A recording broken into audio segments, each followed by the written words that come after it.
So basically, this is the first class for both NDA as well as CDS, and both are going to have the exam almost at the same time. NDA and CDS, both exams will be conducted on 4th of September.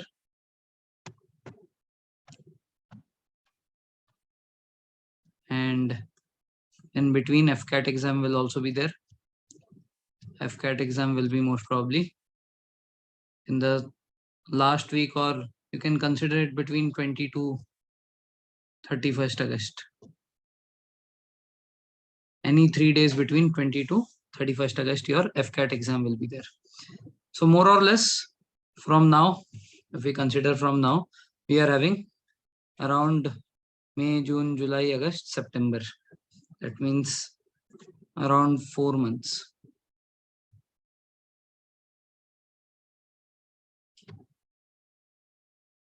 Four months means 120 days. Now strike off this 20 days from this. We are having 100 days for our preparation. Last 20 days is for revision and test series.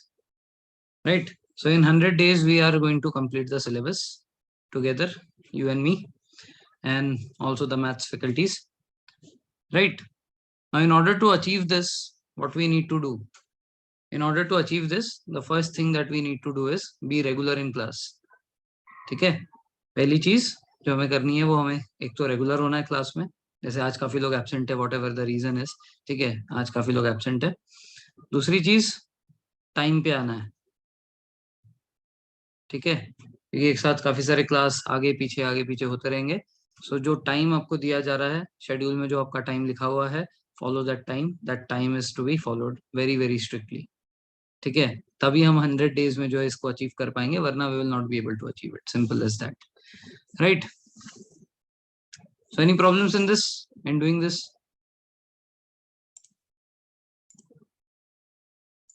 Second, the class should be very interactive. It should not be that कि मैं अकेला बोलता रहूं. ठीक है, all the new people, ठीक है, हमारे पुराने वाले तो बात करते रहेंगे बीच में, but the new people, I want you also to interact. ठीक है, with the help of the keyboard. ठीक है, मैंने यहाँ पे आप लोगों को म्यूट कर रखा है क्योंकि पीछे से बहुत आवाज आती है वरना. Because of that everyone is mute, but you can communicate with the help of chat box. उसको आप अपने साथ ओपन करके रखो और बीच में कम्युनिकेट करते रहो. That is how the class will become interesting. Right? So I hope आपने शेड्यूल देखा होगा. तो आज हम लोग क्या पढ़ने वाले हैं?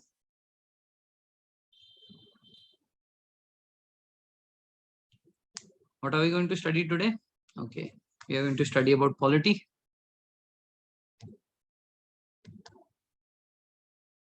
शेड्यूल में देखा होगा आपने, basics of Indian polity. Right? ठीक है, basics of Indian polity. But first we are going to study KYC. KYC का फुल फॉर्म क्या है? केवाईसी क्या होता है?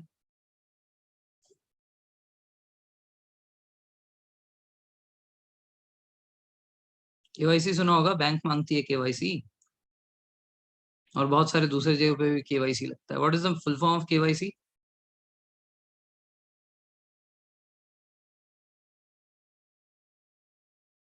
केवाईसी नहीं पता? ओ, नो योर कस्टमर. ठीक है, केवाईसी का मतलब होता है know your customer. Okay, so many people might be thinking कि what is this zero, what is this one. So basically the codes are, if you understand something, ठीक है, बार बार आपको yes no नहीं करना है. ठीक है, understood नहीं करना है. If you understand something, press 1. ठीक है, when I ask कि understood or not, कोई डाउट है कि नहीं. ठीक है, if you have understood the topic, press 1. If you have any doubt or you don't know something, ठीक है, there you press 0. This is a code that we generally follow and it becomes very easy to communicate. ठीक है ना? So something that you don't know, I will be telling you. Something you know, something is clear to you, you press 1, I proceed. ठीक है, that is the thing. So basically KYC क्यों पढ़ रहे हैं हम लोग पॉलिटी के class में? तो केवाईसी में नो योर कस्टमर नहीं पढ़ना है हमें. आज हमें पढ़ना है know your constitution. When we talk about Indian polity, what we need to deal is with this constitution. Bar bar constitution की चीजों का हमें रेफरेंस लेते रहना है. कई बार आर्टिकल्स पढ़ने हैं, कई हमें शेड्यूल्स पढ़ने हैं, कई हमें पार्ट्स पढ़ने हैं. ठीक है ना. कॉन्स्टिट्यूशनल ये एंड ये आर्टिकल ऐसे ऐसे चीज कह रहा है, ये पढ़ना है. So basically when we think about polity, we think about our constitution. So this first class, or the basics of Indian polity class, starts with knowing your constitution. ठीक है. So now this is basically a SST topic, social science या social studies कहते हैं इसको. बचपन में भी पढ़ा होगा आपने, है ना. ये एक SST topic है. Agree? Yes. And काफी लोगों को SST याद रखना या पढ़ना बहुत बोरिंग लगता है या याद नहीं होता. How many of you are facing this issue? Sir बहुत बोर है, सर मजा तो आता है बट याद नहीं होता. How many of you? 1 2 बस 2 मी 3 4 okay 5. So rest of you पता नहीं सर, देख लिया जाएगा, याद हो रहा है नहीं हो रहा है देख लेंगे, ऐसा क्या.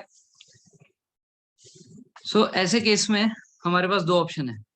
ठीक है. एसएसटी को याद करने में या अगर समझने में आपको दिक्कत आती है तो आपके पास दो ऑप्शन है. पहला ऑप्शन ये कि उसको बार बार पढ़ो, खूब रटो. ठीक है ना. इतने अच्छे से पढ़ो, पूरे शिद्दत से पढ़ो कि पूरी कायनात आपको उसे याद दिलाने की साजिश में लग जाए. ठीक है. तो आपको एकदम मतलब डेडिकेटेडली उसमें जो है पूरी शिद्दत से जो है मेहनत करनी पड़ेगी. This is option 1. ठीक है. ऑप्शन 2 इज जो भी आप पढ़ रहे हो उसको कहानी के फॉर्म में पढ़ लो. ठीक है. जैसे कि अगर आपने कोई मूवी देख ली तो आपको मोटा मोटा वो पूरा मूवी याद रहता है, उसके अंदर आने वाले की पॉइंट्स याद हो जाते हैं. And if someone ask you about the movie, you से कि हाँ मूवी समझ में आ गई, ये इसमें इंपॉर्टेंट था. You can summarise the whole movie in 20 minutes 30 minutes, that's it. ठीक है ना. But the same movie if it is given in form of a novel, ठीक है, एक मोटा सा नॉवल दे दिया, जो किताबी कीड़े हैं उनको तो मजा आता होगा उसको पढ़ने में. But there are many who will say कि sir rather than studying that, I'll prefer seeing that movie and I will get the important points.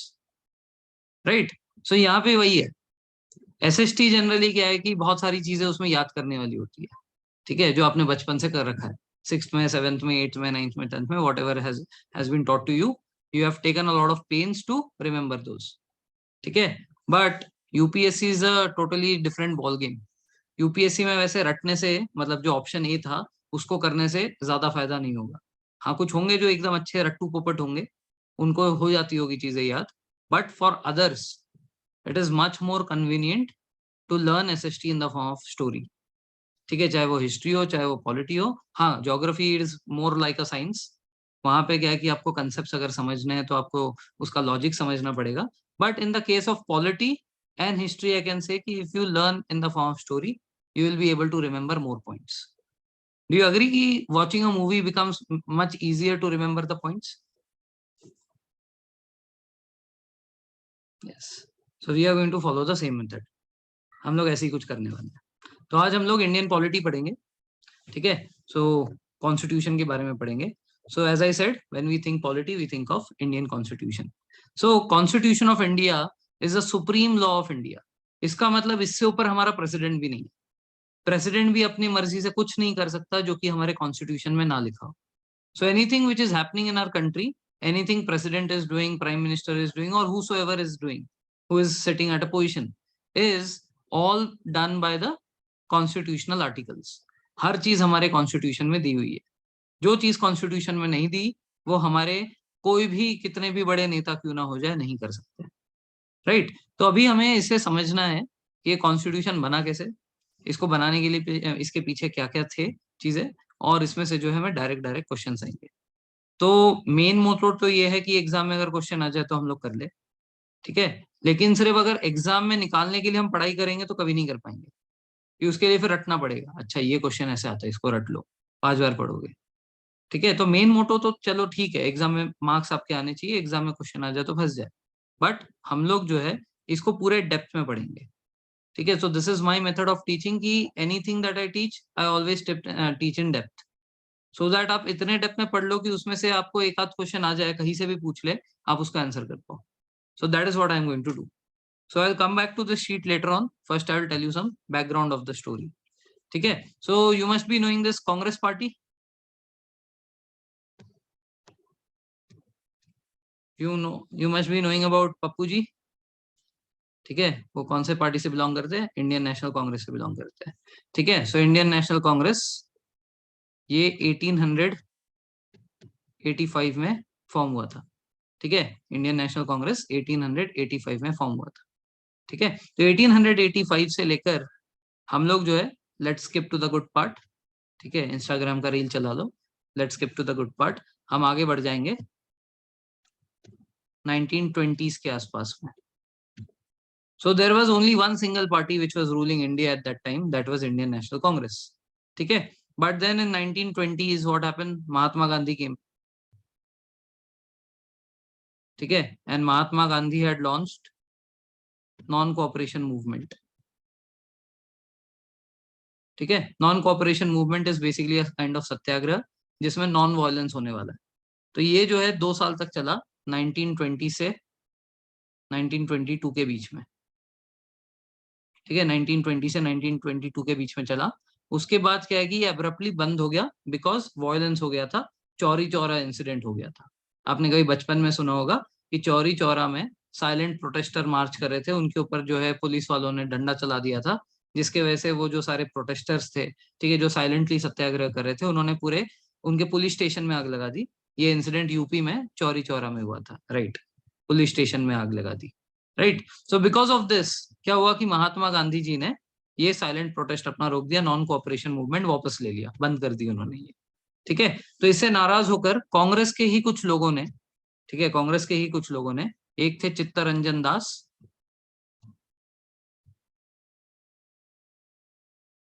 ठीक है, और दूसरे थे मोतीलाल नेहरू, जवाहरलाल नेहरू के पिताजी. इन्होंने अपनी स्टार्ट की स्वराज पार्टी.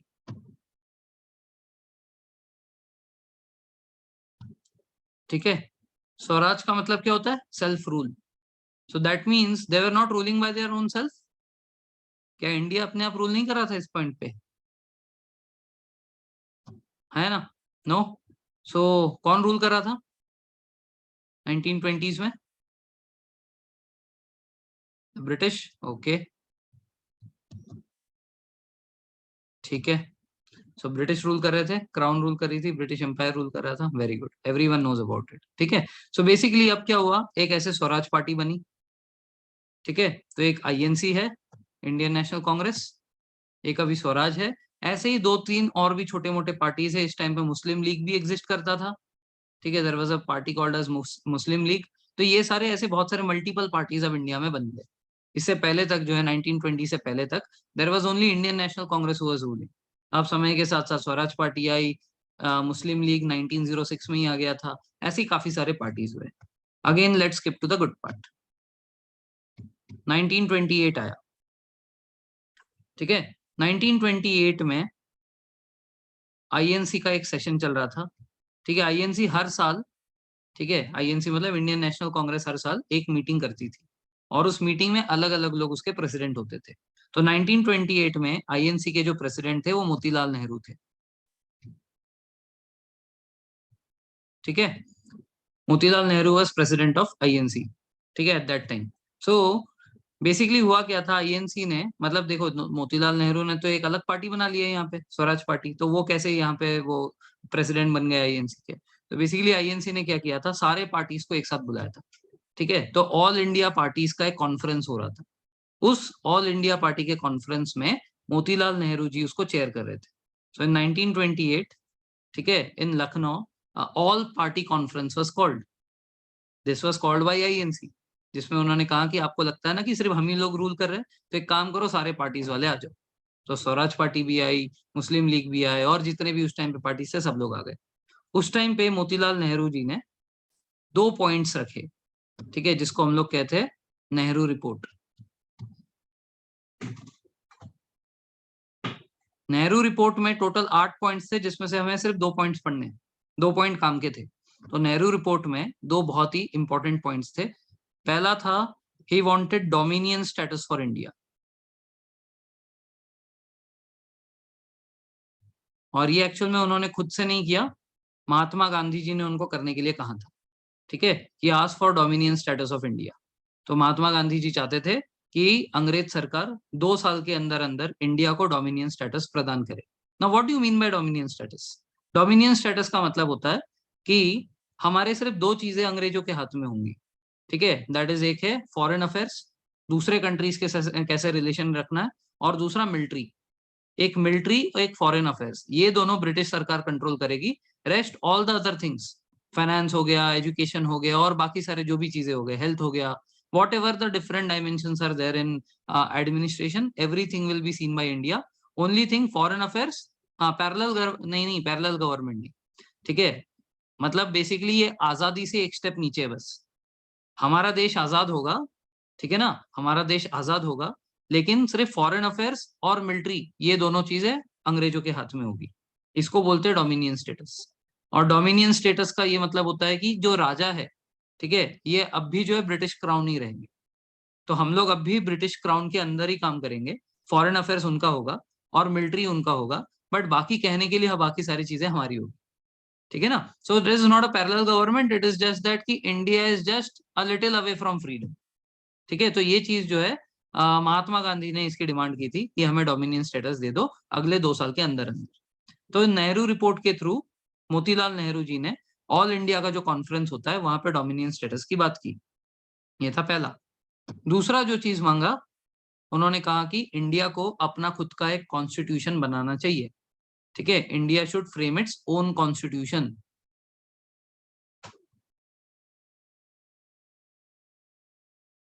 ठीक है, तो 2 इंपॉर्टेंट मांगे क्या थे मोतीलाल नेहरू के? वैसे 8 पॉइंट्स थे, उसमें से 2 इंपॉर्टेंट मांगी थी कि एक, डोमिनियन स्टेटस दे दो, तो India should become a dominion in next 2 years. ठीक है, ये महात्मा गांधी के बिहाफ पे मोतीलाल नेहरू जी ने कहा था। ठीक है ना, तो अंग्रेजों को 2 साल के अंदर अंदर डोमिनियन स्टेटस देने की बात की। और दूसरा, हम लोग अपना खुद का कॉन्स्टिट्यूशन बनाएंगे, इस बारे में बात हुई। अब मैं आपको मेन टॉपिक पे ले आता हूँ। हम लोग क्या पढ़ रहे थे? कॉन्स्टिट्यूशन के बारे में पढ़ रहे थे। तो कॉन्स्टिट्यूशन बनाने की पहली बात कब हुई? पहली बात हुई नेहरू रिपोर्ट में, जहां पे उन्होंने अपना कॉन्स्टिट्यूशन बनाने का प्रस्ताव पहली बार रखा था। ठीक है, so for the first time, ठीक है, for the first time to make our own constitution, this thing was given in Nehru report. ठीक है, in 1928 at all India party conference. ठीक है, इन लखनऊ।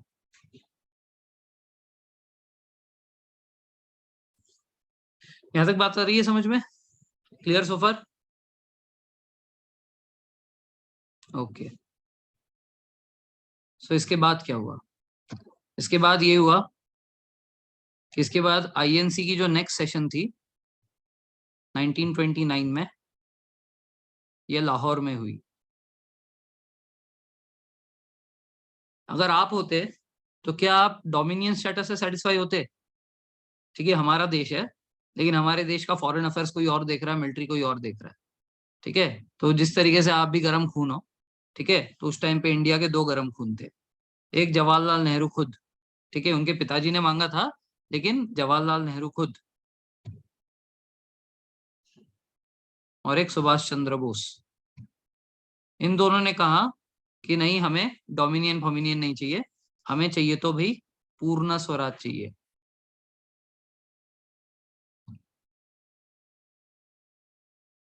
क्या चाहिए? पूर्ण स्वराज, कंप्लीट इंडिपेंडेंस की मांग की।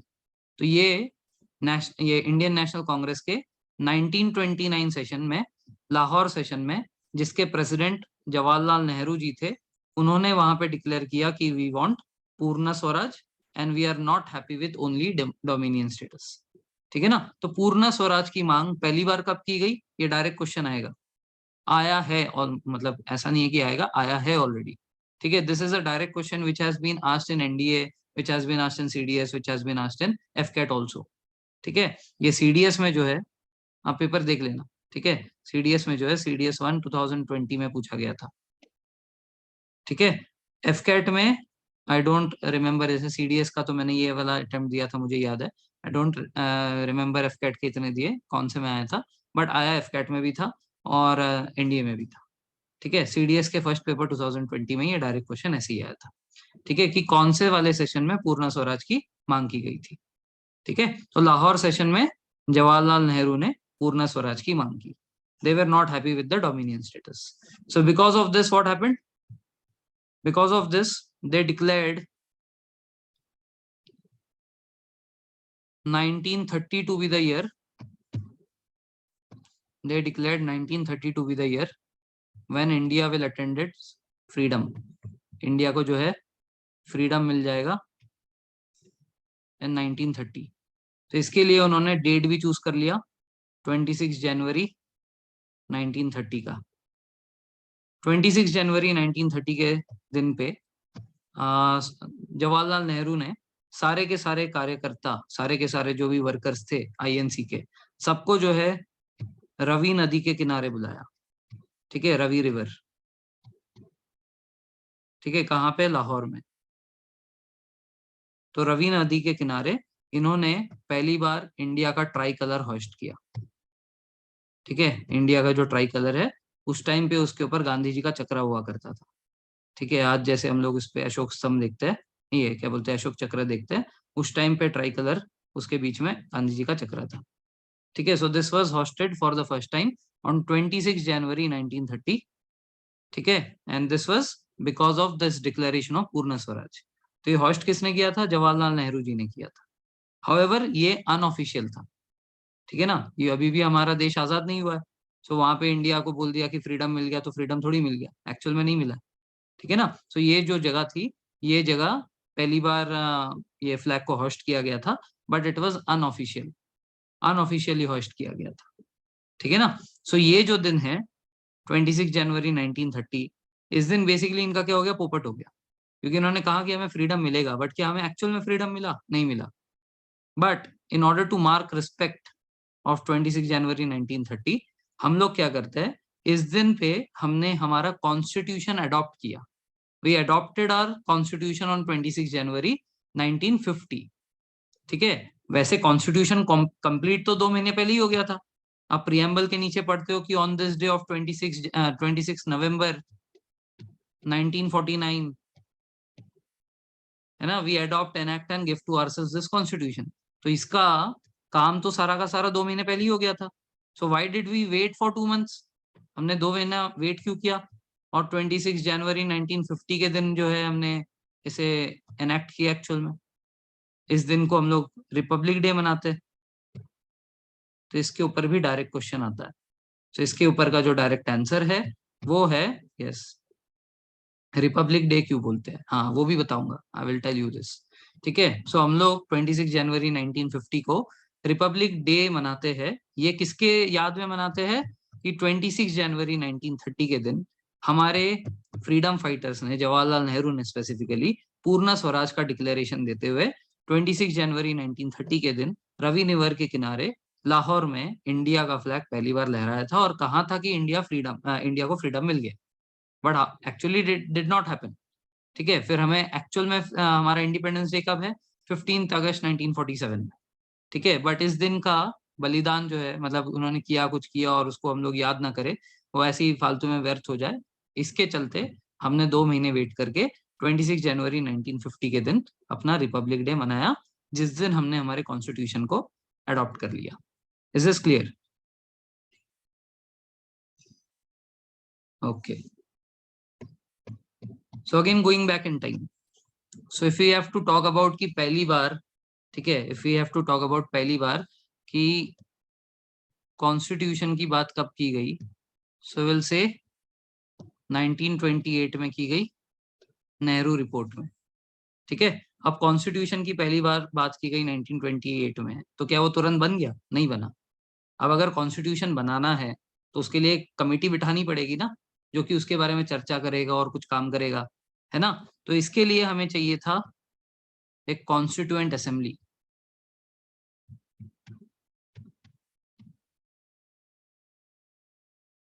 हमें किसकी जरूरत थी? एक कॉन्स्टिट्यूएंट असेंबली की जरूरत थी। ये जो कॉन्स्टिट्यूएंट असेंबली है, इसके बारे में सबसे पहली बार एम.एन. रॉय ने बात की थी। M.N.. Roy in the year 1934 had given the idea of forming a constituent assembly. अभी एम.एन. रॉय कौन है? M.N.. Roy was also a leader of some different party other than INC. INC के अलावा मैंने कहा ना बहुत सारे पार्टीज थे, तो इन्होंने सीपीआई फॉर्म किया था इंडिया में। What is CPI? Communist party of India. आपने कम्युनिस्ट पार्टी के बारे में सुना होगा, आज भी एग्जिस्ट करता है ये भी। ठीक है, तो इसके फाउंडर एम.एन. रॉय थे। ठीक है, ये रशिया के सोशलिज्म से बहुत ज्यादा इन्फ्लुएंस थे, इसीलिए वो हमारे कंट्री को भी कम्युनिस्ट कंट्री बनाना चाहते थे, और इसके लिए उन्होंने सीपीआई इंडिया में फाउंड की थी। So he was the founder and a leader of CPI who had first time given the idea of constituent assembly in 1934। ठीक है ना। अब क्योंकि वो सीपीआई के थे, छोटा सा पार्टी है, ज्यादा किसी ने उस टाइम पे भाव नहीं दिया, बट आइडिया सबको पसंद आया। तो इन द ईयर 1935, जय हिंद, you are late, quite late. ठीक है, सो 1935 में इंडियन नेशनल कांग्रेस ने इस बार कॉन्स्टिट्यूएंट असेंबली की मांग बड़े जोर शोरों से अंग्रेजों के सामने रखी। अब जनरली इंडियंस को यही पता है कि Indian national Congress asked for the constituent assembly in 1935। Very few people know about M.N.. Roy. ठीक है, गायब है वो, हिस्ट्री के बुक से गायब है। कभी आपने सुना था एम.एन. रॉय के बारे में? नहीं। तो एम.एन. रॉय जो है, हाँ बस सुना था। ओके, सो एम.एन. रॉय जो है ये फाउंडर थे सीपीआई पार्टी के। ठीक है, 1934 में इन्होंने कॉन्स्टिट्यूएंट असेंबली बनाने की पहली बार आइडिया दी थी। उसको इंडियन नेशनल कांग्रेस ने 1935 में अंग्रेजों के सामने बहुत ज्यादा जोरों शोरों से रखा। ठीक है, ओके। नाउ अगेन, अब ऑब्वियसली बात है, अंग्रेज इतना ध्यान नहीं देते थे हमारी तरफ। ठीक है ना, जब तक उनको कोई प्रॉब्लम नहीं आ जाता। ठीक है, तो 1935 में उन लोगों ने इग्नोर कर दिया। ठीक है, कुछ नहीं हुई इसके बारे में बात। बट उसके बाद 1939 में वर्ल्ड वॉर टू स्टार्ट होता है। So you must have heard about the world war. ठीक है, तो जब वर्ल्ड वॉर स्टार्ट हुआ था, अंग्रेजों को सपोर्ट चाहिए था इंडियंस का। ठीक है, क्योंकि इंडिया के पास एक बहुत बड़ी आर्मी थी जो कि अंग्रेज के लिए लड़ते थे। ठीक है, लेकिन by this time the Indian leaders had become very powerful. Okay okay, ठीक है, तो मैं ये कह रहा था कि ये जो इंडियंस थे ये इस टाइम तक काफी पावरफुल हो गए थे। अब इनकी बात जो है सारे फौजी भी मान रहे थे। So Indian leaders did not allow Indian participation in the world war two. Indians को हमारे लीडर्स ने पार्टिसिपेट करने नहीं दिया वर्ल्ड वॉर टू में। ठीक है ना, तो अब जो है अंग्रेजों को दिक्कत होने लगी। अंग्रेज को इंडियंस का सपोर्ट चाहिए था, उनके वॉर में जो है इंडियंस मरे, उनको तो खुशी होगी। So they wanted the Indian support over there. ठीक है ना, तो इसके लिए अब उनको गड़े मुद्दे उखाड़ने पड़े। जो इंडियंस ने पहले मांगा था वो देने लग गए अब। So what happened? So in 1940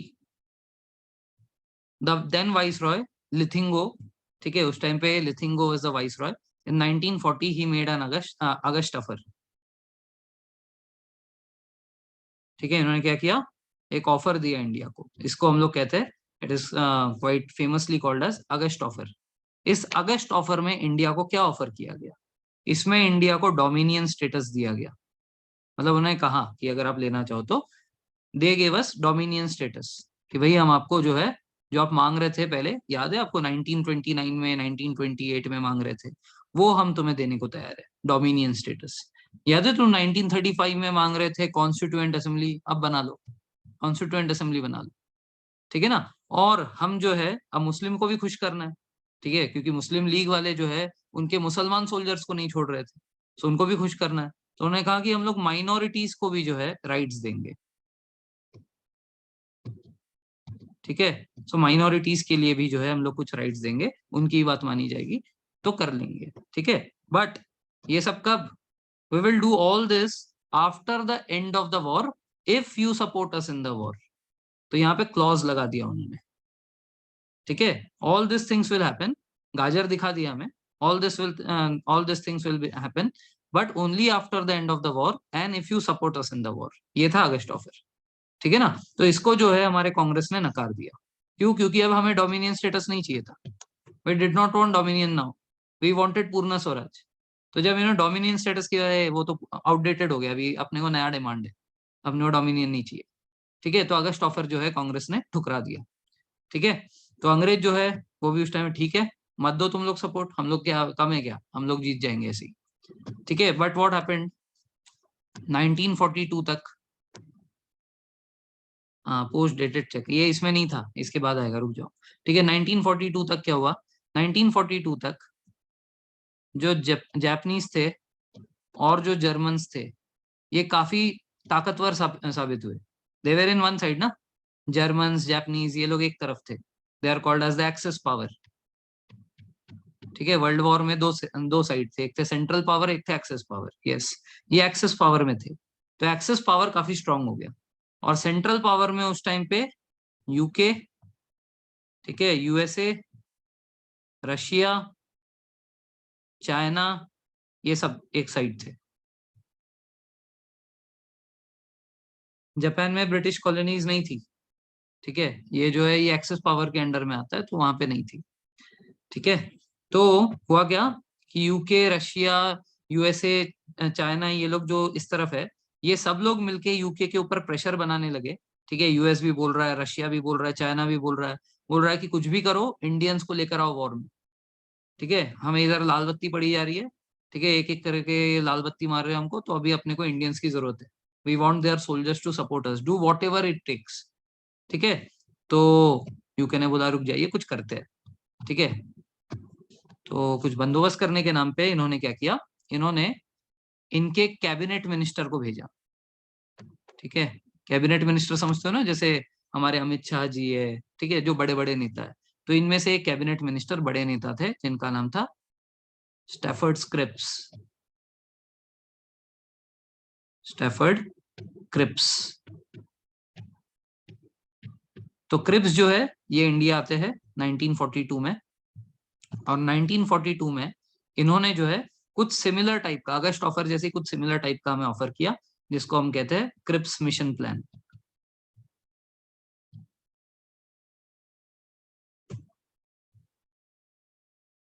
ठीक है। इन्होंने क्या ऑफर किया हमें, क्रिप्स मिशन प्लान ऑफर किया।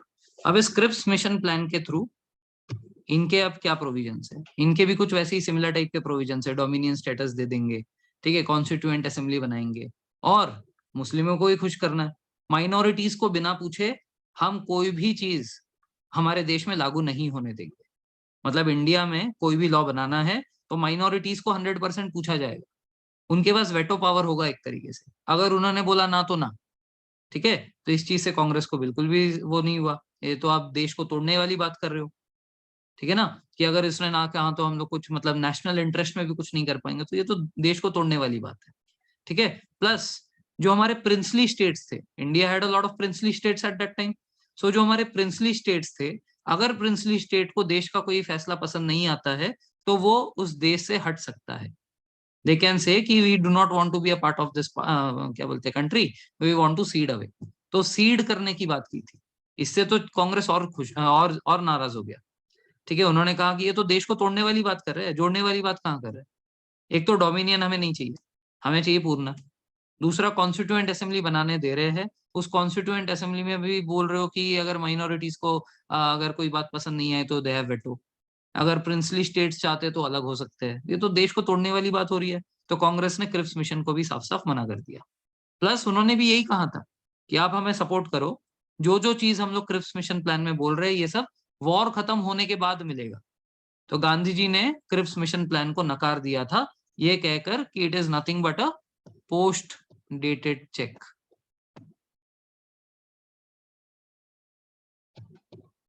ठीक है। आजादी कब मिलेगी, वॉर में इंडियंस ने हमें सपोर्ट किया उसके बाद, वो भी आजादी कैसी, इनकम्प्लीट आजादी, डोमिनियन स्टेटस और बाकी सारे तो क्या है, मुसलमान को खुश करने के लिए आप ये सब कह रहे हो, तो this are all what, this are all फालतू के बहाने, ठीक है। And you are making all this things so that we can support you in the war, but we don't want all this things, you are giving us a post dated cheque, ठीक है। तो ये post dated check किसके लिए कहा था, गांधी जी ने Cripps mission plan के लिए कहा था। समझ आ रही है यहाँ तक बात, this is clear so far, okay, so we have covered a lot of things from here, so we have seen the background, we have seen about Nehru report, ठीक है, जो कि मोतीलाल नेहरू ने प्रेजेंट किया था, ठीक है। एक ऑल इंडिया पार्टी का मीटिंग हुआ था जो मोतीलाल नेहरू ने किया कंडक्ट, नेहरू रिपोर्ट दिया, उसमें उसमें दो बातें की गई थी, dominion status for India and making of Indian constitution, right? And 1934 में the idea of constituent assembly was given. ठीक है, this was given by M.N. Roy, who is founder and leader of Communist Party of India, CPI. ठीक है, so उन्होंने जो है constituent assembly को form करने की बात की थी. 1935 में Indian national Congress demand for constituent assembly. ठीक है, फिर अगस्ट ऑफर की हमने बात की. August offer was made by then viceroy Linlithgow. ठीक है, लिथिगो ने कहा था कि डोमिनियन स्टेटस देंगे, वाइसरॉय के काउंसिल में इंडिया का सीट बढ़ा देंगे. हाँ हाँ, नोट सेंड कर दूंगा, टेंशन मत लो. ठीक है, यस. उसके बाद constituent assembly to be created. ठीक है, ये सारी जो है अगस्त ऑफर थी. ठीक है, बट कांग्रेस ने क्या है कि कांग्रेस ने अगस्त ऑफर रिजेक्ट कर दिया as they wanted complete independence. ठीक है, Purna Swaraj and not dominion status. ठीक है, देन क्रिप्स मिशन प्लान आया. During the second world war Russia, UK, USA, they were all the central and allied powers. ठीक है, and German and Japan जो है ये एक्सेस पावर थे. ठीक है, तो due to the threat of Japan, US and Russia build pressure on England to secure cooperation from the Indians in the war. ठीक है, इसके लिए जो करना है करो. तो इसीलिए स्टैफोर्ड क्रिप्स को जो है इंडिया भेजा गया. ठीक है, नेगोशिएट करने के लिए. इन्होंने क्या कहा, डोमिनियन स्टेटस देंगे और कॉन्स्टिट्यूएंट असेंबली बनाएंगे. कॉन्स्टिट्यूएंट असेंबली में मेंबर्स कैसे जाने वाले थे? There will be two types. One is elected members, जैसे आज के डेट में हमारे लोकसभा में होता है. लोकसभा में क्या होता है, राज्यसभा में क्या होता है? नहीं सॉरी, लोकसभा नहीं, राज्यसभा में क्या होता है? राज्यसभा में some members are going from the provinces. ठीक है, महाराष्ट्र से कोई जाएगा, यूके से, ये यूपी से कोई जाएगा. ठीक है ना, बंगाल से कोई जाएगा. ठीक है, और कुछ जो है वो हमारे प्रेसिडेंट नॉमिनेट करते हैं. 12 members are nominated in Rajya Sabha. Similarly यहाँ पे भी है. यहाँ पे elected members will go from province. Province मतलब उस जमाने के स्टेट्स. उस जमाने में स्टेट्स नहीं थे, उसको प्रोविंसेस बोलते थे. So every province will send some candidates by election. And जो प्रिंसली स्टेट्स थे, जो राजा महाराजा लोग रूल करते थे, वो लोग अपने जगह से नॉमिनेटेड मेंबर्स भेजेंगे. ठीक है ना. अब प्रिंसली स्टेट्स और ये प्रोविंसेस को क्या बोला कि अगर तुम्हें यूनियन से कोई दिक्कत है, तुम्हें अगर पसंद नहीं आ रहा है उनका कोई फैसला, तो आप उनसे अलग हो सकते हो. You can cede from them. So ये जो सीड है ये तो तोड़ने वाली बात होगी.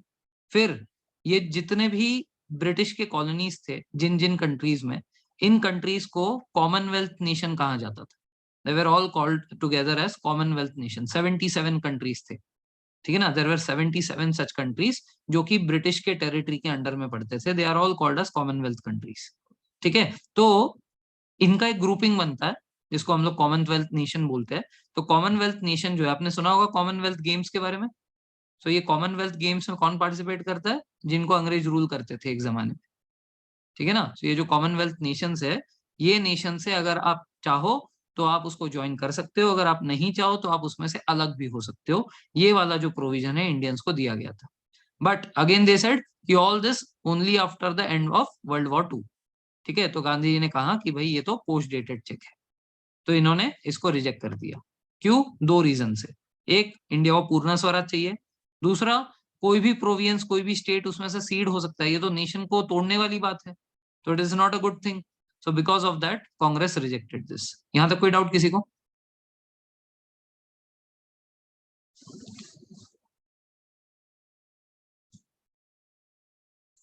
Okay okay.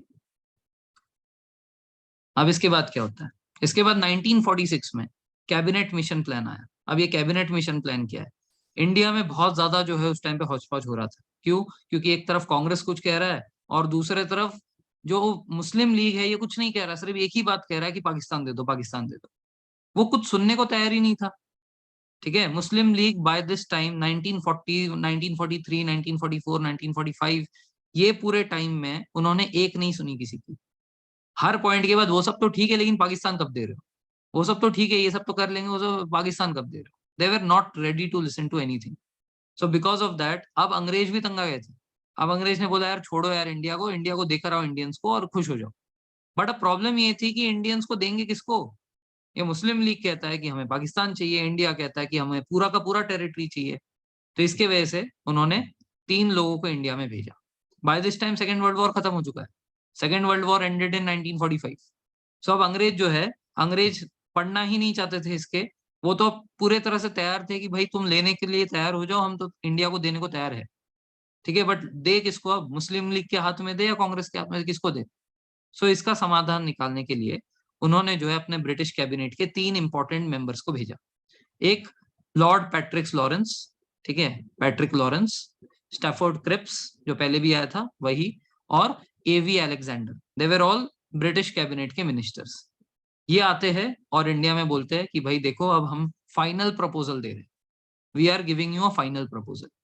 उसके तहत डोमिनियन स्टेटस नहीं, India will become a federal union. India जो एक फेडरल यूनियन बनेगा जिसके लॉज आप ही लोग बनाओगे, हम तो चले यहाँ से, हमें रहना ही नहीं है। ठीक है, इसका मतलब पहला वाला तो हट गया, डोमिनियन वाला हट गया, अब इंडिया एक फेडरल यूनियन बन जाएगा, तो ठीक है।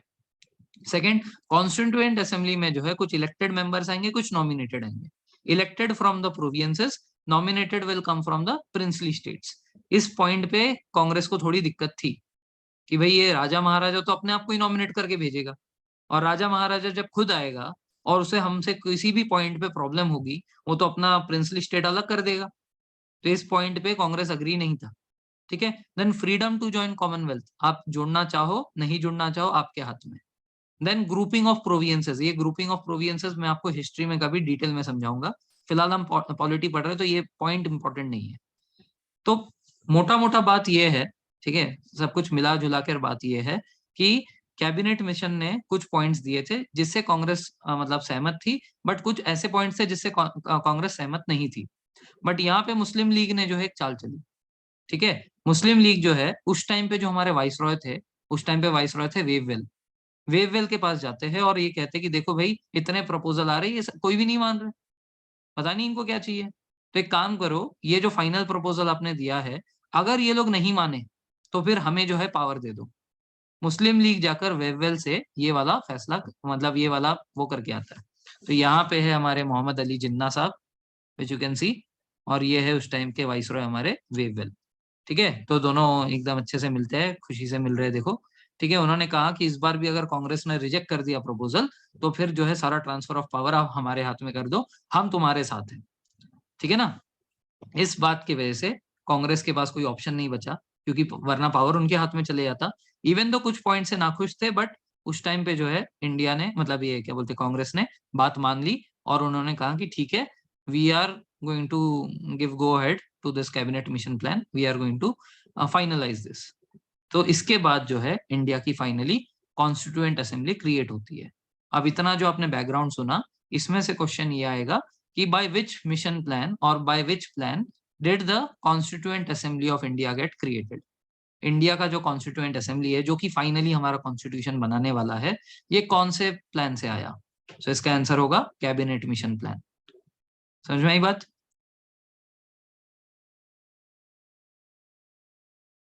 This is a direct question which will be asked. ठीक है, कि हमारा जो कॉन्स्टिट्यूएंट असेंबली है कहाँ से आता है? So it came from constituent, ये क्या बोलते हैं, cabinet mission plan. Cabinet mission plan के तहत हमारा कॉन्स्टिट्यूएंट असेंबली बना। तो ये हमारे जवाहरलाल नेहरू जी, ठीक है, हु इज साइनिंग दिस कि we are okay with this cabinet mission plan and we are going to adopt to it. ठीक है, ये वो साइन कर रहे हैं। ठीक है, इससे पहले मैं आप लोगों को पूर्ण स्वराज वाला डिक्लेरेशन का बता रहा था, न्यूज़पेपर में तक आ गया था, India celebrates it's independence day. ठीक है, तो पंजाब में जो है इन्होंने उस टाइम पे, लाहौर पंजाब में आया था, at that time Punjab used to come in Lahore. ठीक है, नहीं, Lahore used to come in Punjab, sorry. ठीक है, तो यहाँ पे जो है जवाहरलाल नेहरू जी सबको इकट्ठा करते हैं और वहां पे पहली बार इंडिया का ये फ्लैग होस्ट करते हैं। तो tricolour hosted by Pandit Jawaharlal Nehru on the banks of Ravi river in Lahore. ठीक है, हाउएवर दिस वाज अनऑफिशियल। और ये लैंड क्या इंडिया का था उस टाइम पे? नहीं, हम लोग उस टाइम पे ब्रिटिश इंडिया में थे। ठीक है ना, सो इंडिया के फ्री सॉइल में, अगर पूछा कि इंडिया के फ्री सॉइल में ट्राई कलर किसने होस्ट किया, तो उसका आंसर ये नहीं होगा, this is not going to be the answer. ठीक है, हाउएवर ये आपको किस लिए याद रखना है कि इंडिया ने 26 जनवरी 1930 के दिन पे इंडिपेंडेंस डे मनाने की कोशिश की थी, जवाहरलाल नेहरू के कहने पे। ठीक है, this was the pledge for Purna Swaraj. ये इंसिडेंट याद रखना, कहाँ हुआ था ये भी याद रखना, रवि रिवर के किनारे लाहौर में हुआ था। यहाँ तक कोई डाउट है किसी को?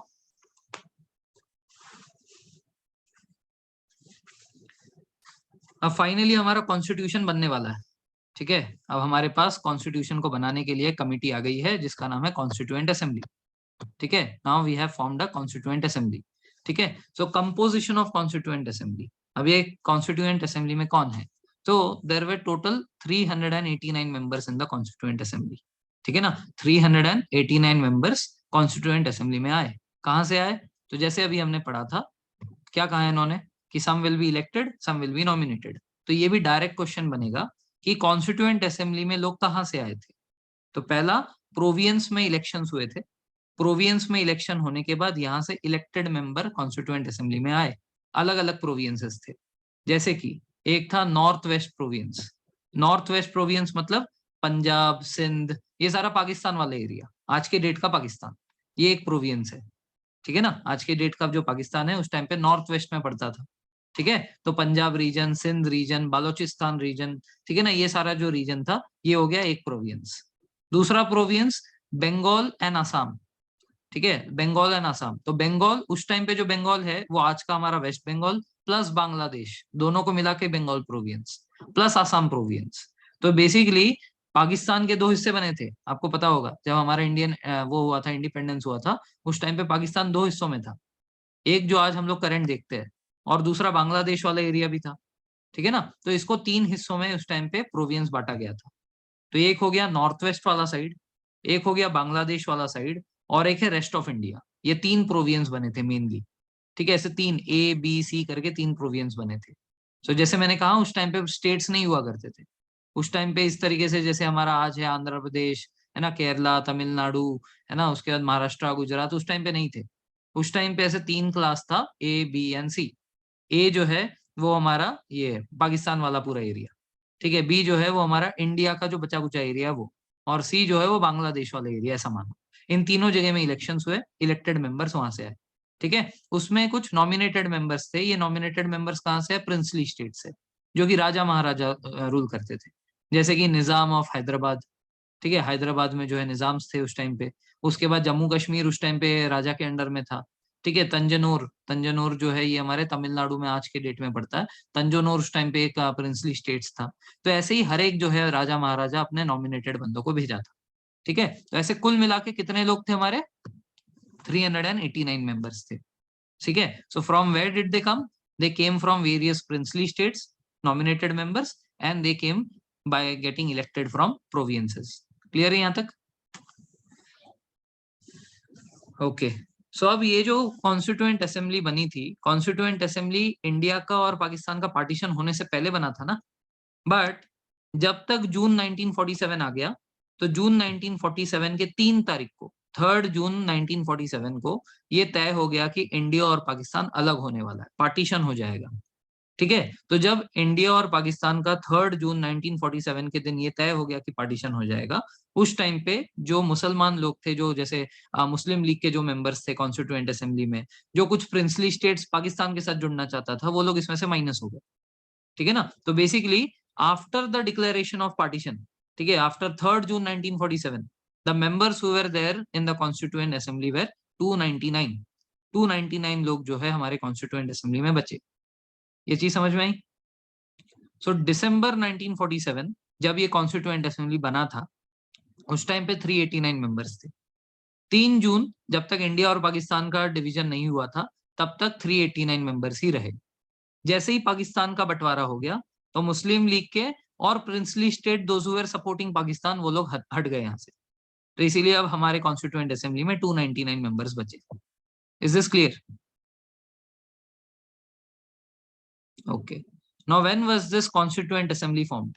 ये कॉन्स्टिट्यूएंट असेंबली कब फॉर्म हुई थी? ये फॉर्म हुई थी 6 दिसंबर 1946 को। ठीक है ना, जिस दिन हमने वो कैबिनेट मिशन प्लान पे साइन किया और कहा कि ठीक है हम लोग कॉन्स्टिट्यूएंट असेंबली बनाने के लिए तैयार है, ये दिन था 6 दिसंबर 1946। ठीक है ना। अच्छा, यहाँ पे मैंने डेट गलत लिख दिया है, मैं करेक्ट करके दूसरा PDF भेज दूंगा। ठीक है ना, ये 1946 ही होगा। तो ये पहली बार फॉर्म हुआ था 6 दिसंबर 1946 में। ठीक है, इनकी जो पहली मीटिंग हुई थी ये भी 3 दिन बाद हुई, 9 दिसंबर 1946। ठीक है, इनकी जो पहली मीटिंग हुई वो 9 दिसंबर 1946 को हुई। वो उधर ही हुई जहां पे आज हमारा पार्लियामेंट बैठता है। ठीक है, आज जो हमारा पार्लियामेंट बिल्डिंग है वो उस टाइम पे कॉन्स्टिट्यूएंट असेंबली का बिल्डिंग हुआ करता था। तो वहीं पे बैठा था पहली बार। 9 दिसंबर 1946 का दिन था जब इनकी पहली मीटिंग बैठती है। ठीक है, first person to address the house, उस टाइम पे जितने भी मेंबर्स बैठे हुए हैं 389 मेंबर, तो ये 389 मेंबर को एड्रेस कोई तो करेगा ना जाके सामने। ठीक है। So the first person to address this constituent assembly was J B Kripalani. ठीक है, जेबी कृपलानी जी ने जो है पूरे 388 मेंबर्स को, क्योंकि वो तो एक हो गए, 388 मेंबर्स को उन्होंने पहली बार वो किया। पाकिस्तान हंसे ही इंडिपेंडेंट हुआ तो हमसे दुश्मनी क्यों? समझा नहीं, आपने कुछ टाइपो किया है इसमें।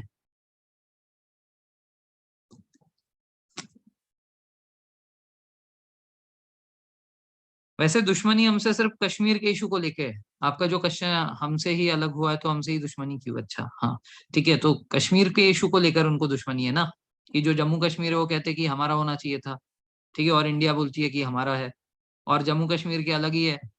ठीक है, जम्मू कश्मीर कहता है कि हम लोग को दोनों का नहीं होना है, हमको पाकिस्तान में भी नहीं जाना, हमको इंडिया में भी नहीं जाना, हमें जो है उधर अलग कर दो। We want to we want to become a independent country over there. तो ये इशू है, वरना इंडिया पाकिस्तान के बीच में वैसे कोई वो नहीं था, इशू नहीं था।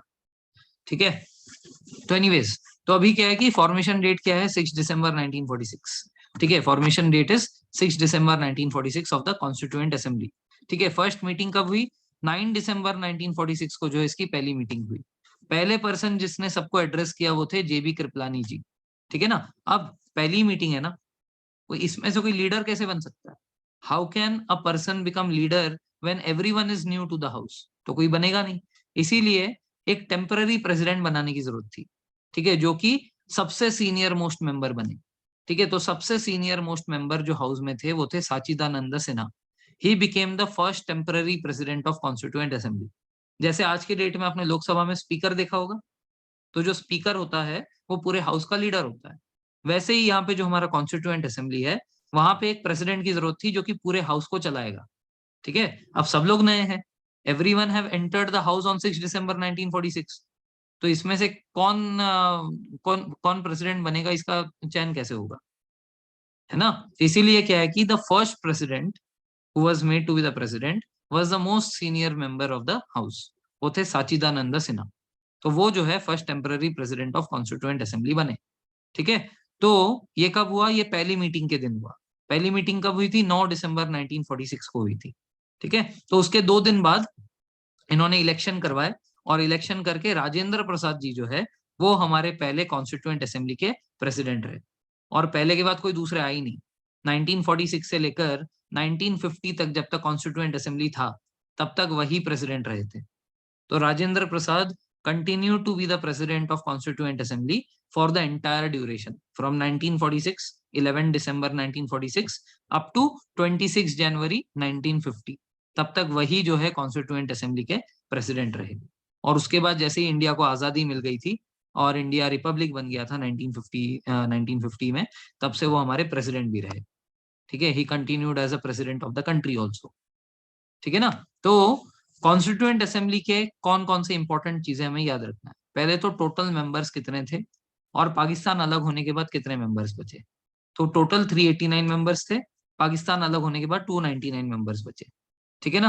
फॉर्मेशन कब हुआ था? 6 दिसंबर 1946 के दिन फॉर्मेशन हुआ था। पहली मीटिंग कब हुई? 9 दिसंबर 1946 के दिन पहली मीटिंग हुई। ठीक है, पहले इंसान कौन थे जिसने पूरे हाउस को एड्रेस किया था? कृपलानी जी थे। पहले temporary president of constituent assembly कौन बने? साचिदानंद सिन्हा बने। ये सब डायरेक्ट क्वेश्चन आएंगे, एज इट इज दिखेगा आपको। ठीक है ना, you will directly see this question कि who became the temporary president of constituent assembly. तो ऑप्शंस होंगे राजेंद्र प्रसाद, साचिदानंद सिन्हा, कृपलानी जी, BN राव, ये ऐसे। ठीक है, so Sachchidananda Sinha became the temporary president. ठीक है, उसके बाद फर्स्ट इलेक्टेड प्रेसिडेंट जिसको सबने मिलकर चुनकर इलेक्ट किया, फर्स्ट इलेक्टेड प्रेसिडेंट कौन रहे? वो हमारे राजेंद्र प्रसाद जी थे। ये 2 दिन बाद हुआ, 11 दिसंबर 1946 के दिन। ठीक है, अब ये कॉन्स्टिट्यूएंट असेंबली का मेन पर्पस क्या बनाया, क्यों गया था इसको? What was the main purpose of making this constituent assembly?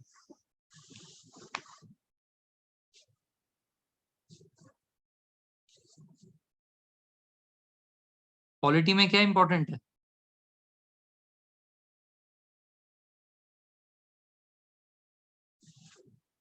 जागे हो ना।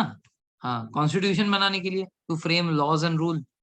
हमने अभी अभी देखा कि कॉन्स्टिट्यूशन बनाने के लिए हमें कॉन्स्टिट्यूएंट असेंबली की जरूरत थी, कुछ लोग मिलेंगे तभी तो कॉन्स्टिट्यूशन बनेगा। So because of that this constituent assembly came into being. Yes, to make the constitution of India, right. ठीक है, अब कॉन्स्टिट्यूशन बनाने के लिए किसी से तो एडवाइस लेना पड़ेगा ना, someone is going to make, but who is making, उसको हेल्प करने के लिए एक एडवाइसर भी तो चाहिए कि वो एडवाइस करेगा ये करो ये करो ये करो ऐसे। ठीक है, तो हमारा जो कॉन्स्टिट्यूशन बना, इसको बनाने के लिए ड्राफ्टिंग कमिटी बनाई गई, और ड्राफ्टिंग कमिटी के हेड थे हमारे बी आर अम्बेडकर जी। ठीक है, B R Ambedkar ji became the head of our constitution को बनाने का ड्राफ्टिंग कमिटी। ठीक है, बट ड्राफ्टिंग कमिटी को जो एडवाइस देने वाले थे बात बात पे कि ये करो ये मत करो ये करो ये मत करो, ये हमारे बी एन राव जी थे। ठीक है, तो एक बार हमारे बी आर अम्बेडकर जी कहते भी है इस बात। ठीक है, सो ये ओरिजिनल मैसेज लिखा था उन्होंने, और उन्होंने हाउस को भी बताया था, बी आर अम्बेडकर जी ने। ठीक है, draft of Indian constitution in 1948, it was discuss edited and presented by doctor B R Ambedkar, who said the credit that is given to me does not really belong to me. मुझे credit दिया जाता है constitution बनाने के लिए, तो ऐसा उन्होंने कहा। ठीक है, वो भी उनका बड़प्पन था। The credit that is given to me does not really belong to me, it belongs to sir B N Rau, the constitutional adviser to the constituent assembly, who prepared a rough draft of the constitution for the consideration of drafting committee। तो B R Ambedkar जी कह रहे हैं कि constitution जो हमने बनाया है, इसका जो पूरा का पूरा ड्राफ्ट था, मतलब फाइनल होने से पहले जो बनता है उसको ड्राफ्ट बोलते हैं, तो पूरा का पूरा जो ड्राफ्ट था वो बी एन राव ने बनाया है, और बी एन राव ने वो ड्राफ्टिंग कमिटी को दिया, तो ड्राफ्टिंग कमिटी ने सिर्फ उसको कॉपी पेस्ट करके उसको ओके कर दिया कि हाँ बहुत बढ़िया बना है ये हमारा कॉन्स्टिट्यूशन। तो इसीलिए बी आर अम्बेडकर जी कहते हैं कि मुझे जो ये दिया जा रहा है, क्या बोलते हैं, क्रेडिट दिया जा रहा है कॉन्स्टिट्यूशन बनाने का, ये एक्चुअल में मेरा है ही नहीं, ये तो बी एन राव जी ने बनाया था। ठीक है, ये जो है लॉयर थे। ठीक है, he was a lawyer, he is justice B N Rau. ठीक है, तो बी एन राव जी ने जो है ये इन्होंने कॉन्स्टिट्यूएंट असेंबली के सामने, जो कि उसके एडवाइसर थे, उसके सामने रफ ड्राफ्ट जो प्रेजेंट किया, वो हमारे ड्राफ्टिंग कमिटी ने उसको एक्सेप्ट कर लिया, और एक्सेप्ट करके वही हमारा कॉन्स्टिट्यूशन बन गया। ठीक है, so this question is also repeated many times कि who was the constitutional adviser of constituent assembly. ठीक है, तो constitutional adviser of constituent assembly is justice B N Rau. Clear है ये चीज?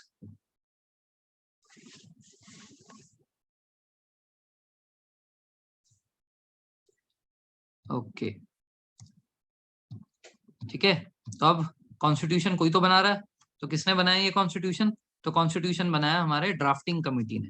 तो ड्राफ्टिंग कमिटी के हेड कौन थे? बी आर अम्बेडकर जी थे। इनके साथ देयर वर 7 मेंबर्स मोर, मतलब टोटल 8 लोग थे बी आर अम्बेडकर जी को मिलाकर। इनके सिवाय देयर वर 7 मेंबर्स। इनके नाम याद रखने क्या? बिल्कुल नहीं। ठीक है, इनके नाम याद नहीं रखने, कहीं नहीं आएगा। ठीक है, सिर्फ एक नजर मार लेना, क्योंकि अगर ये ऐसा क्वेश्चन है, who among the following is not a member of drafting committee, तो आप मतलब थोड़ा बहुत आप नजर में रखोगे तो आप कर पाओगे। ठीक है, बट हाउएवर इसको याद रखने की जरूरत नहीं है। जैसे आपको कॉन्स्टिट्यूशनल एडवाइजर याद करने की जरूरत है, वो बी एन राव है। ड्राफ्टिंग कमिटी के हेड कौन है? बी आर अम्बेडकर जी है, ये याद रखने की जरूरत है। वैसे आपको ये 7 मेंबर्स याद रखने की जरूरत नहीं है। ठीक है, तो ये जो ड्राफ्टिंग कमिटी बनी थी, ये 29 अगस्त 1947 के दिन बनी थी। When was this drafting committee made? This was made on 29th August 1947. ठीक है, so where 8 people were there along with B.R. Ambedkar being the chairman of this drafting committee, and they were given the task of making the constitution. ठीक है ना, ये हो गया। ये है पहला meeting.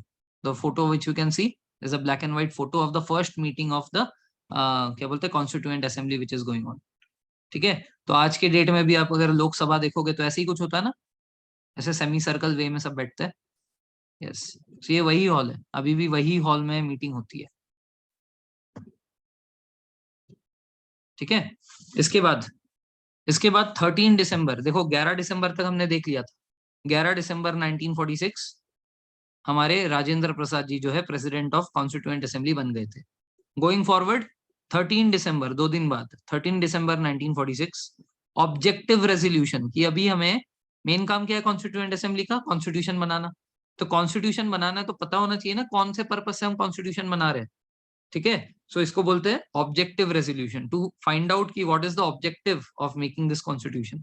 So this objective resolution was presented by Jawaharlal Nehru, where he laid down the underlying principles of the constitution, जैसे इक्वालिटी, फैटर्निटी, ये सारी चीजें अपने प्रियम्बल में पढ़ी होंगी, है ना, जस्टिस, इक्वालिटी, लिबर्टी, फैटर्निटी, है ना।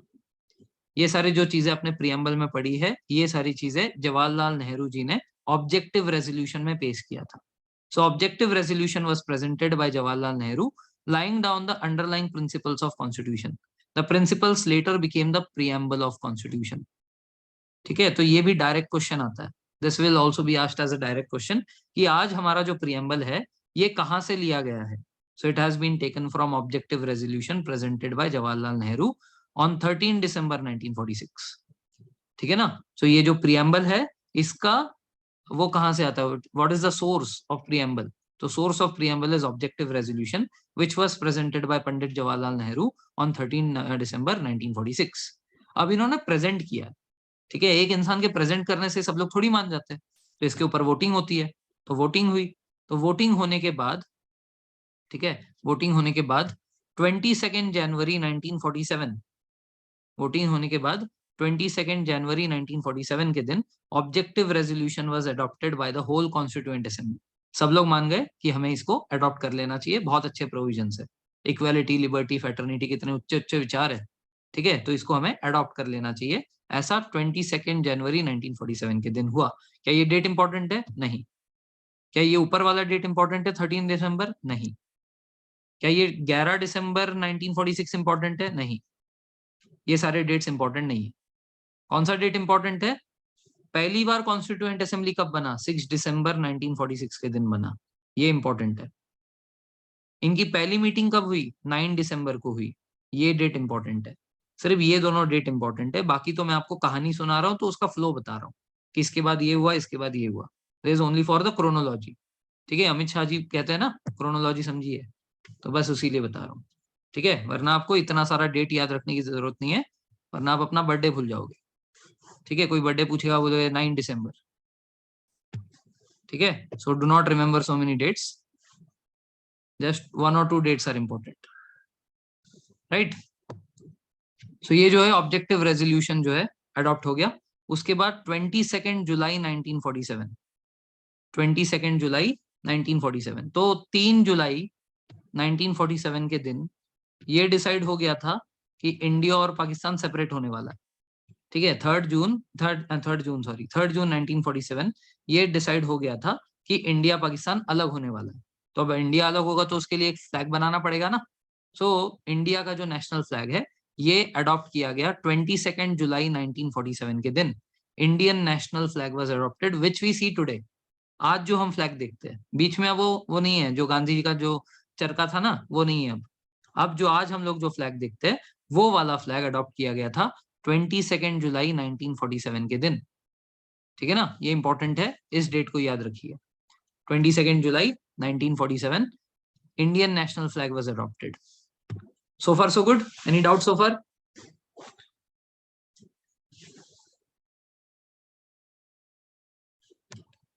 किसी को कोई डाउट? ओके, चलिए आगे बढ़ते हैं. सो इंडियन कॉन्स्टिट्यूशन की बात करें अब हम लोग. ठीक है, तो Indian constitution under the leadership of doctor B.R. Ambedkar drafting committee made the constitution of India.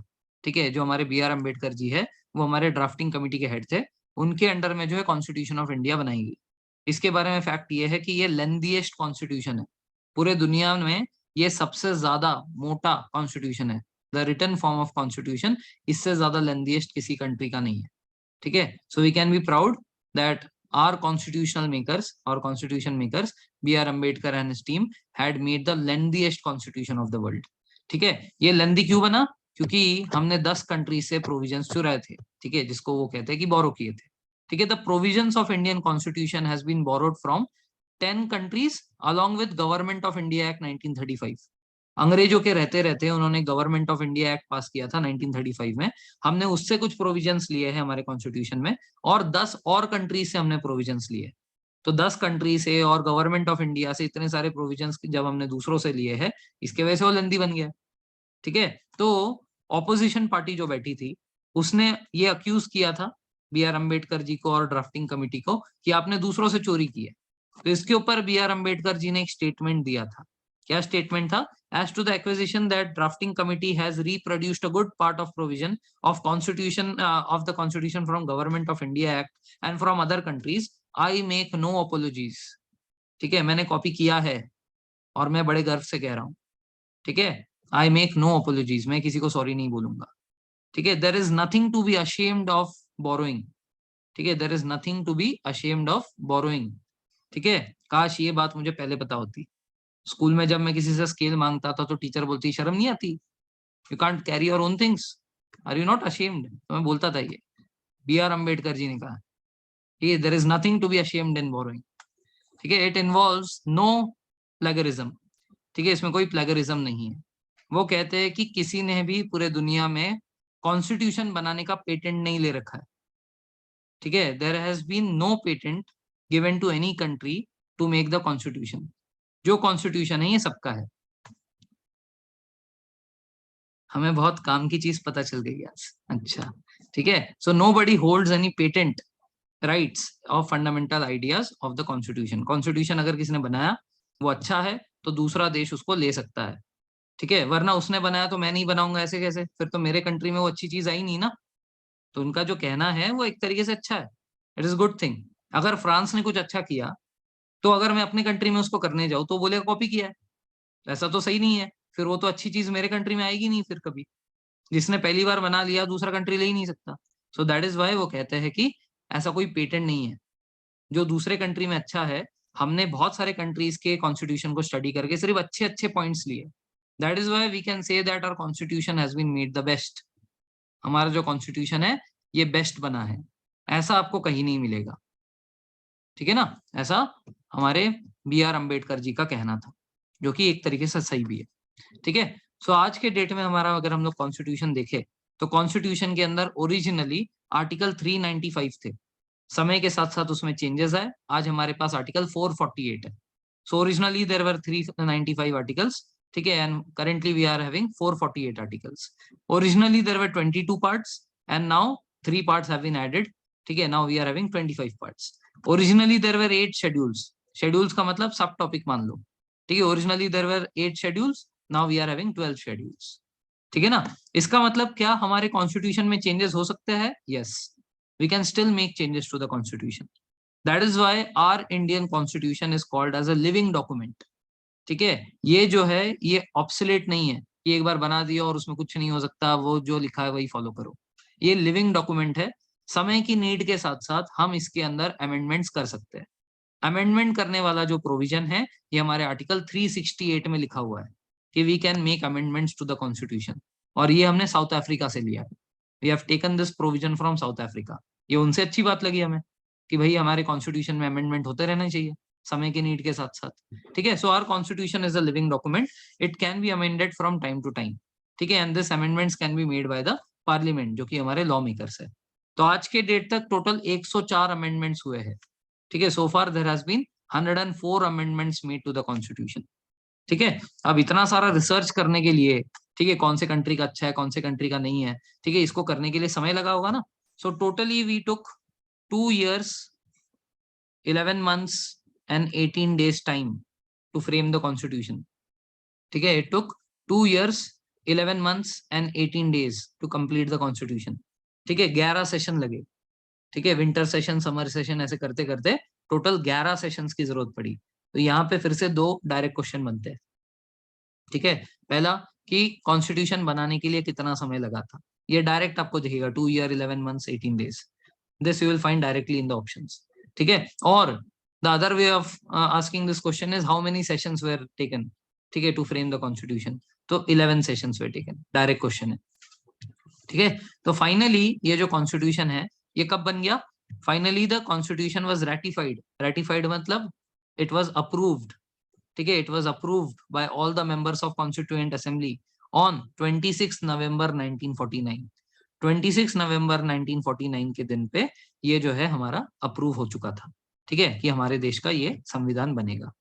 अब क्या हमारा देश 26 नवंबर 1949 में आजाद था?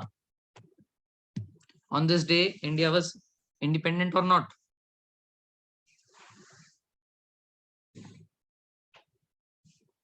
Yes, yes, okay. So अब क्योंकि अब हमारा देश आजाद है लेकिन हमारे देश में कोई भी कॉन्स्टिट्यूशन नहीं है, तो हमारे पास क्या ऑप्शन बचता है? हमारे पास ऑप्शन बचता है कि प्रीवियस गवर्नमेंट जो अंग्रेजों की थी, हम उन्हीं के प्रोविजंस से काम चलाएं। समझ में आ रही बात? अगर हमारे पास हमारे खुद का कॉन्स्टिट्यूशन ही नहीं है तो हमें उन्हीं से काम चलाना पड़ेगा ना। So that is why from 15th August 1947, ठीक है, फ्रॉम 15th अगस्त 1947 टू 26 जनवरी, जिस दिन हमने अपना कॉन्स्टिट्यूशन एक्चुअल में अडॉप्ट किया, टू 26 जनवरी 1950, इस टाइम पीरियड में इंडिया डोमिनियन स्टेटस पे था। ठीक है, तो इसका मतलब 15th अगस्त 1947 में इंडिया आजाद हुआ था, लेकिन डोमिनियन ऑफ इंडिया बना था, रिपब्लिक ऑफ इंडिया नहीं बना था। India became a dominion. Dominion का मतलब मैं समझा चुका हूँ। डोमिनियन का मतलब जहां पे फॉरेन अफेयर्स और मिलिट्री अभी अंग्रेजों के हाथ में थी। अभी भी जो फरमान जारी हो रहा था उसमें हमारे प्रेसिडेंट का नाम नहीं आ रहा था, अब भी उस फरमान में उनके राजा का नाम आ रहा था। ठीक है, that is what is called as dominion, कि अब भी हम लोग कुछ पार्ट उनके अंडर में ही है, क्योंकि अब तक हमारा संविधान नहीं बना है। ठीक है ना? तो जब हमारा 26 नवंबर 1949 में ये कॉन्स्टिट्यूशन बन गया, उस टाइम पे हमारा क्या स्टेटस था? डोमिनियन स्टेटस था। ठीक है, फिर the reason I told you कि हमने ये दिन डिसाइड किया कि हम लोग 26 जनवरी 1950 के दिन में फाइनली इसको अडॉप्ट करेंगे। Reason I told you because India wanted to remember 1930 का कंट्रीब्यूशन। ठीक है, कि हमारे पूर्वजों ने कहा, पूर्वजों ने नहीं, सॉरी, ठीक है, पूर्वज तो नहीं थे, जवाहरलाल नेहरू उस टाइम पे जिंदा थे, तो जवाहरलाल नेहरू ने कहा कि यार वो जो दिन हमने मार्क किया था 26 जनवरी वाला, वो फालतू में व्यर्थ ना जाए। इसके वजह से हम लोग अपना जो रिपब्लिक डे है वो 1950 में मनाएंगे। ठीक है, 2 ही महीने बचे हैं उस दिन। So that day 26 January 1950, so that day the transfer from dominion to republic of India took place. That day transfer of dominion to Republic of India took place. What do you mean by republic? जिसका कोई एक fix राजा नहीं होता, ठीक है, जिसका elected head होता है कंट्री का, उस कंट्री को रिपब्लिक कहते हैं। जैसे हमारे जो प्रेसिडेंट है इज नॉट फ्रॉम एनी, वो ना क्या बोलते हैं, कोई ऐसे डायनेस्टी से तो नहीं बिलोंग करते। ठीक है, तो हमारे देश में प्रेसिडेंट कोई भी बन सकता है, जो भी इलेक्टेड हेड होगा। ठीक है, जो भी कंट्री में इलेक्टेड हेड होगा उस कंट्री को रिपब्लिक कहते हैं। जिस कंट्री में कॉन्स्टिट्यूशनल मोनार्की होगी या डिक्टेटरशिप होगी या एक्चुअल एब्सोल्यूट मोनार्की होगी, उन सबको जो है हम लोग रिपब्लिक नहीं कहते। So that is why the border division and placement was done by British member. Yes, Radcliffe ने किया था वो डिवीजन। ठीक है, सो बेसिकली हम लोग जो है रिपब्लिक कब बने? 26 जनवरी 1950 के दिन रिपब्लिक बने। That is why we celebrate this day as republic day. तो प्रणव थोड़ी देर पहले आपने क्वेश्चन पूछा था कि हम लोग इस दिन को रिपब्लिक डे क्यों कहते हैं? क्योंकि हम डोमिनियन स्टेटस से निकलकर रिपब्लिक के स्टेटस पे आए थे, इसीलिए हम उसको रिपब्लिक डे कहते हैं। समझ में आई ये बात?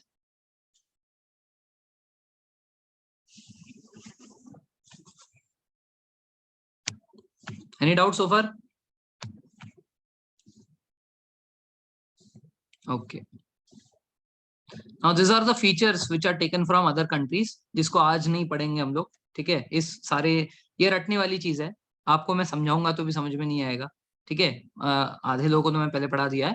Those who are new today, we will study this tomorrow, कल इसको याद करेंगे। आज जो है सिर्फ देख लो, ये सारे कंट्रीज से हमने अपने प्रोविजंस लिए हैं।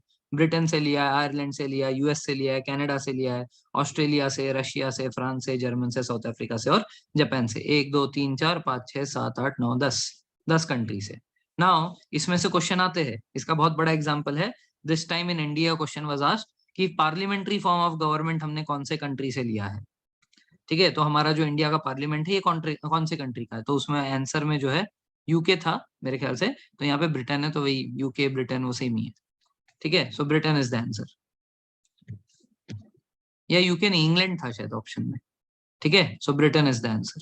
सो इसमें से क्वेश्चन आता है तो इसे हमें पढ़ना है, लेकिन अभी नहीं। आज हम लोग इसको इतना, मतलब डे 1 है हमारा, तो आज इस पे अपन रट्टा मारने पे टाइम वेस्ट नहीं करेंगे। Will do it some later day. ठीक है, तो अब 26 जनवरी आने वाली थी। ठीक है, तो 26 जनवरी से पहले हमारे कॉन्स्टिट्यूएंट असेंबली के सारे मेंबर्स को इस चीज के ऊपर साइन करना पड़ेगा ना कि हम लोग इस कॉन्स्टिट्यूशन से सहमत है। ठीक है, वी आर अग्रीइंग दैट कि ये हमारा जो कॉन्स्टिट्यूशन बना है ये काफी अच्छा है, हम इससे सहमत है। इसके लिए 2 दिन पहले मिलते हैं ये लोग। तो on 24 January 1950 all the members of the constituent assembly signed on the constitution of India। तो हमारा जो कॉन्स्टिट्यूशन ऑफ इंडिया था, इसके ऊपर जो ओरिजिनल वाला है, इसके ऊपर हमारे सारे कॉन्स्टिट्यूएंट असेंबली के मेंबर्स का सिग्नेचर है। तो इस दिन जब वो मिले थे, तो उस दिन उन्होंने 2 चीज और की है।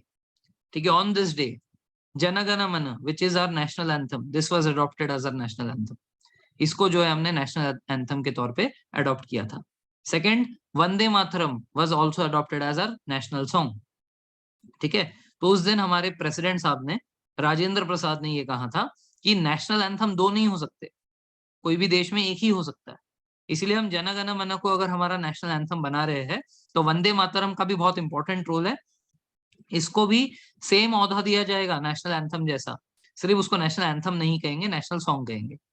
बट जिस तरीके से जन गण मन को आप डिसरिस्पेक्ट नहीं कर सकते, सिमिलरली आप वंदे मातरम को भी डिसरिस्पेक्ट नहीं कर सकते। अगर आपने किया तो फिर आपके ऊपर वही चार्जेस ठोके जाएंगे जो कि नेशनल एंथम की बेइज्जती करने पे ठोके जाते हैं। तो बेसिकली दोनों का औहदा सेम है। ठीक है, बट क्योंकि देश के 2 नेशनल एंथम नहीं हो सकते, इसलिए एक नेशनल एंथम है, एक नेशनल सॉन्ग है। ठीक है, उसके बाद ये तो 24 जनवरी 50 हो गया। इस दिन क्या हुआ था? इस दिन साइनिंग ऑफ कॉन्स्टिट्यूशन हुआ था। Every member signed on the constitution. ठीक है, और उस दिन जन गण मन और वंदे मातरम को भी अडॉप्ट किया गया था। ठीक है, उसके बाद 26 जनवरी 1950 ये वो दिन आ गया, आखिरकार करण अर्जुन आ गए। ठीक है, तो constitution was finally adopted and enacted by the constituent assembly and thus India became republic from being a dominion and that is why we call this day as republic day. On this day we adopted Ashok Stambh as our national emblem. So national emblem किस दिन adopt किया गया? 26 January 1950। National song और national anthem कब adopt किया गया? 24 जनवरी 1950। सारे लोगों ने उस दिन साइन भी किया था। ठीक है, तो ये अलग से याद रखना। और हमारा नेशनल फ्लैग कब अडॉप्ट हुआ था? 22 जुलाई 1947। ये 5 चीजें, 5 डेट्स याद रखना इंपॉर्टेंट है। ठीक है ना? No facts about constitution of India. हमारा जो कॉन्स्टिट्यूशन ऑफ इंडिया है, ये हैंड रिटन लिखा गया था। उस टाइम पे टाइपराइटर वगैरह उतने चलते नहीं थे, पूरा कॉन्स्टिट्यूशन हैंड रिटन फॉर्म में लिखा गया था। और इसको लिखने वाले इंसान का नाम था प्रेम बिहारी नरीन रायजादा। ठीक है, प्रेम बिहारी नरीन रायजादा। रायजादा तो उनको वो दिया गया था, उपाधि दिया गया था, उनका एक्चुअल नाम है प्रेम बिहारी नारायण। ठीक है, इन्होंने कैलीग्राफी से ओरिजिनल कॉपी के ऊपर लिखा था। तो कैलीग्राफी के लिए उन्होंने कुल मिलाकर 554 निब्स यूज किए थे। इसके ऊपर जो ये दिख रहा है, ये कैलीग्राफी है पूरा। तो उन्होंने टोटल 254 निब्स यूज किए थे। तो उसका एक वो है, ये फोटो है। ठीक है, the nibs he used for doing the calligraphy, this are some of the nibs. ठीक है, वो पेन के। ये है ओरिजिनल कॉन्स्टिट्यूशन। ये ओरिजिनल कॉन्स्टिट्यूशन आज लाइब्रेरी ऑफ पार्लियामेंट के अंदर हीलियम गैस के अंदर रखा हुआ है। हीलियम गैस भर के एक बक्से के अंदर हमारा ओरिजिनल कॉन्स्टिट्यूशन, जो कि हिंदी और इंग्लिश 2 भाषाएं में लिखी गई थी, वो आज भी एग्जिस्ट करती है। ठीक है, पार्लियामेंट के लाइब्रेरी में। ठीक है ना? Now coming to the national symbols. अब हम इंडियंस है, तो हमें इंडिया के नेशनल सिंबल्स के बारे में पता होना चाहिए। तो हमारा जो नेशनल फ्लैग है, ये 22 जुलाई 1947 के दिन पे अडॉप्ट किया गया था। इसका जो डिजाइन है, इसका डिजाइन पिंगोली वेंकैया ने बनाया था। ठीक है, however he had only made the 3 strips, saffron, white and green. उसके अंदर ये जो अशोक चक्र है, ये जो है B.R. अम्बेडकर ने इंट्रोड्यूस करवाया था। Very very few people know about it. B.R. Ambedkar ji जो है, इन्होंने ये अशोक चक्र उसके अंदर इंट्रोड्यूस किया था। पिंगोली वेंकैया जी ने बाकी का स्ट्रक्चर बनाया, उसके अंदर जो अशोक चक्र है, ये B.R. अम्बेडकर जी का दिया हुआ है। ठीक है, पहला ट्राई कलर कब होस्ट किया गया? ठीक है, तो ये जो है, यहां से हम लोग रुक जाते हैं। ठीक है, now few things are there to be discussed. थोड़ा सा और हिस्ट्री भी पढ़ाऊंगा इसमें। So this will discuss tomorrow. ठीक है, so tomorrow the class will be why specifically Ashok Chakra. देखो, स्पेसिफिक वाली बात नहीं है। जैसे हमारा जो नेशनल एम्बलम है, that is also taken from Ashoka. ठीक है, अशोक के सारनाथ से लिया गया है वो। तो वही से जो है हमने, ये जो है मतलब 24 spokes basically signifies the various values that we must hold. ठीक है, तो 24 स्पोक्स में 24 वैल्यूज दिख रहे थे, तो इसीलिए वो वहां पे लगा दिया था, वो ऐसा था। ठीक है, तो सारनाथ से हमने वो भी लिया था, एम्बलम भी लिया था। ठीक है, so will stop over here. So you will be having another class in 10 minutes, you have some break. ठीक है, I will stop, will continue tomorrow.